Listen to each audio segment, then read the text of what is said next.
안녕하세요. 그나마 타임 플러스입니다. 덥습니다. 더워요. 어쩌기는 어느새 아내가 교체해준 반팔 티셔츠들이 나란히 대기 상태입니다.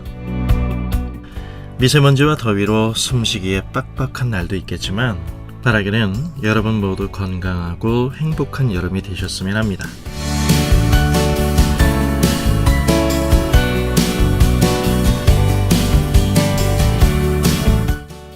우리가 예수님과 그분의 제자인 사도들의 가르침, 즉 교리에 대한 자신감이 결여될 때 그 부작용은 때때로 말도 안 되는 엉터리 사상들이 우리의 마음 안에 활개치고 돌아다니게 되므로 생각의 극단을 오가는 심적 상태를 경험하게 되기도 합니다.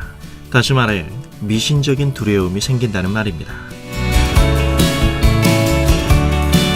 기독교와 미신이라 이 둘이 양립한다는 것이 말도 안 되는 것 같지만 현실은 기독교 신앙이라는 자리에서 이 둘이 함께 숨쉰다는 것이 오늘날 우리의 신앙의 일정 부분 투영되어 있는 것도 사실이 아니라고는 말할 수 없을 것 같습니다. 솔직히 기독교 신앙의 순수성도 이런 인간의 종교적 특성 때문에 단순하지가 않은 것 또한 사실입니다. 비근한 예로 교육자나 은사자로 인해 갖게 되는 마음 한구석의 어떤 부담감으로 인해 예상되는 가상의 시나리오는 그리 어렵지 않습니다. 사실 우리 주변에서 성도들이 바라보는 목사나 소위 신령파라 불리우는 일부 은사자들에 대한 부담감이 나온 전형적인 이미지는 하나님의 종이라는 것이죠. 하나님의 종이라는 타이틀이 오늘의 주제는 아니기에 이 용어에 대해선 다음에 기회가 될 때 시비를 걸기로 하겠습니다. 솔직히 사람은 이성적인 것 같지만 한편으론 복잡한 것을 싫어하는 양면성을 가지고 있죠. 특히 기독교 신앙에 있어서는 이 미신적인 정서가 기가 막히게 먹히는 상품이 되는 이유는 진리에 대한 우리의 시선을 흐리게 함으로 하나님의 주권에 대한 오해를 불러일으키게 하고 그 결과 두려움으로 찬 장면만을 연상시키게 하기 때문입니다.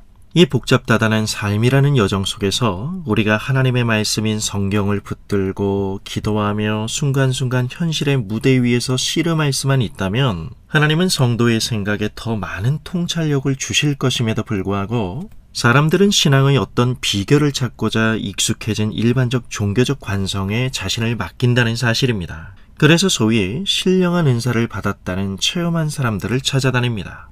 인간의 종교성은 즉 초월적 성격을 띤 것이라 보여지는 은사를 경험할 때 적지 않은 경우에 이상한 우월감을 갖습니다. 소위 카리스마라는 이름하에 자기의 지위를 비교 우위에서 생각하는 일부 은사자들 앞에서 사람들은 맹목적이고 단순해지는 취약성을 드러냅니다. 종교적 체면에 걸린 사람들의 자신을 보호하기 위한 본능적 반응이죠. 그들의 말을 조금의 의심도 없이 하나님의 음성이라고 믿도록 떠미는 두려움 때문이죠. 사람들이 느끼는 범접할 수 없는 기운과 눈이라도 마주치려면 주눅이 들어 말을 잇기가 힘든 그런 일부 은사자들 앞에서 사람들은 크거나 작게 사고와 감정적인 어려움을 겪습니다. 의외로 우리 주변에는 주님을 믿는다고 말하지만 믿음이라는 이름으로 이런 유년부 수준의 사고를 하는 사람들이 적지 않은 것 같습니다.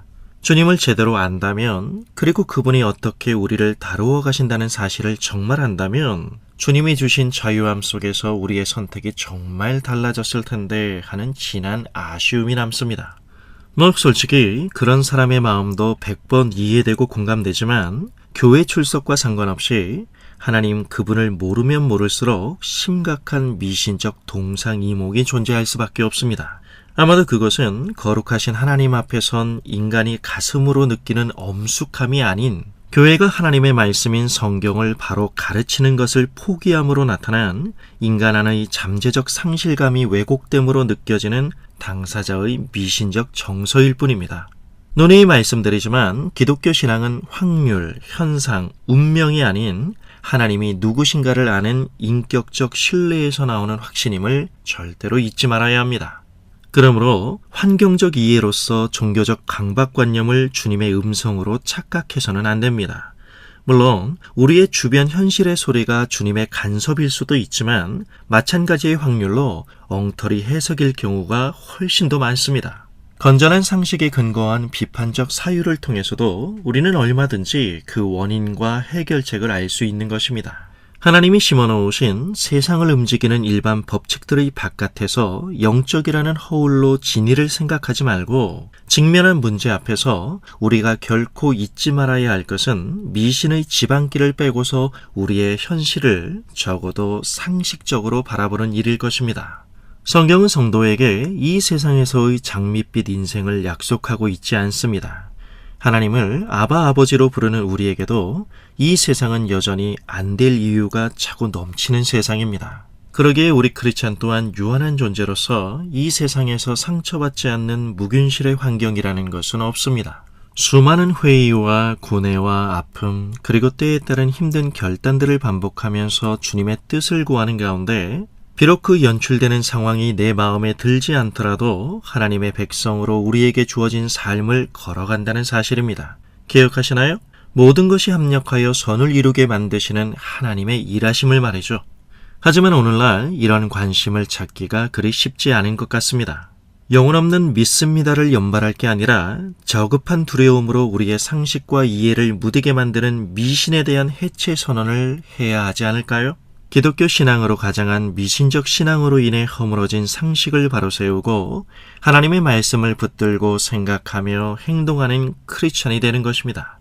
말이 나온 김에 굳이 한마디 더 한다면 신령함과 은사로 말한다면 누가 감히 예수님 앞에서 명함을 내밀 수 있겠습니까? 그분은 하나님의 본체시며 은사를 나누어 주시는 주권자가 되십니다. 그런 예수님은 어떤 분이셨습니까? 이 부분은 사복음서를 보면 더욱 명확해집니다. 그분은 늘 인산인해 속에서 생활하셔야만 했습니다. 예수님 주위에는 빈부귀천, 지위 고하를 막론하고 늘 사람들로 붐볐습니다. 카리스마라는 거창한 말 대신 좀 더 쉬운 말로 하면 예수님 그분은 모두에게 참 편한 분이셨습니다. 아침마다 돌아오는 예수님 그분을 만나는 그 시간은 수많은 사람들에게 참으로 행복한 시간이 된 것이죠. 밑바닥 인생들의 아픔과 서름을 절대로 가볍게 여기지 않으셨고 고위직이기에 나름 혼자만 짊어져야만 했던 고뇌를 해답의 기쁨과 함께 돌려주셨던 분입니다. 무시받고 천대받는 여인들과의 대화 속에서 마지못해 대꾸하지 않으시고 세심한 손길로 그들을 위로하셨습니다. 연민의 감정에 떠밀려 함께 흐느껴 우셨고 사람들의 이야기를 진지하게 듣는 가운데 그들의 눈물을 말려주며 사람의 숨겨진 가슴을 울리셨던 그분, 그리고 골고다 언덕에서 진노 중에라도 긍휼을 베푸신 하나님의 그 사랑을 자신의 온몸을 들여 십자가로 드러내신 그분이 바로 하나님의 아들 나사렛 예수 그리스도였습니다. 참으로 하나님의 사람, 하나님의 종이라는 것은 평범함과 대비시키기 위해 끌어들이는 신적 해결 능력이 아닌 사람을 소중히 여기는 예수님의 마음을 가졌다는 것입니다. 생각이 깊고 마음이 따뜻하며 꾀가 아닌 성품을 사랑하며 사람과 그 현실을 희생시켜 종교를 강조하지 않고 오직 명료한 진리인 성경 말씀 안에서 솔직하고도 당당한 태도로 교회 공동체 한 사람 한 사람을 사랑으로 짚어가며 전체를 아우르는 모두의 유익을 위하라고 목사로 세우시고 거기에 필요한 은사를 주신 것입니다. 은사가 자기를 증명하는 타이틀이 되는 것보다 미련한 것은 없습니다. 겸손해야 하는 것입니다. 생각이 깊고 따뜻해야 하는 것입니다. 그리고 우리가 두려워해야 할 대상은 사람이 아니라 오직 떨리는 경외감으로 두려워해야 할 거룩하신 하나님뿐이십니다. 이것이 하나님의 종으로서 갖는 카리스마입니다.